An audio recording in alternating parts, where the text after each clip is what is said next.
ఉచిత బస్సు ప్రయాణం వల్ల నష్టపోతున్న ఆటో డ్రైవర్లను ప్రభుత్వం ఆదుకోవాలని ఆటో యూనియన్ జిల్లా ప్రధాన కార్యదర్శి కె ప్రభాకర్ డిమాండ్ చేశారు.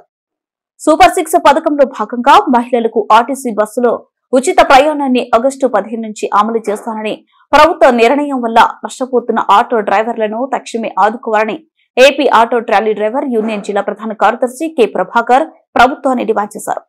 ఈ రోజు కోడుమూరు పట్టణంలోని సుందరయ్య భవన్ లో ఆటో డ్రైవర్ల విస్తృత జనరల్ బాడీ సమావేశం సిఐటియు కోడుమూరు మండల కార్యదర్శి జిపి వీరన్న అధ్యక్షతన జరిగింది.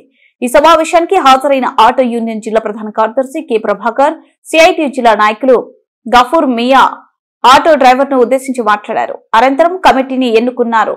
అధ్యక్షులుగా మనోహర్, కార్యదర్శిగా రంగారెడ్డి, ఉపాధ్యక్షులుగా షాషాను ఎన్నుకున్నారు. రంగస్వామి, రాజేష్ హుస్సేన్ తదితరులు పాల్గొన్నారు.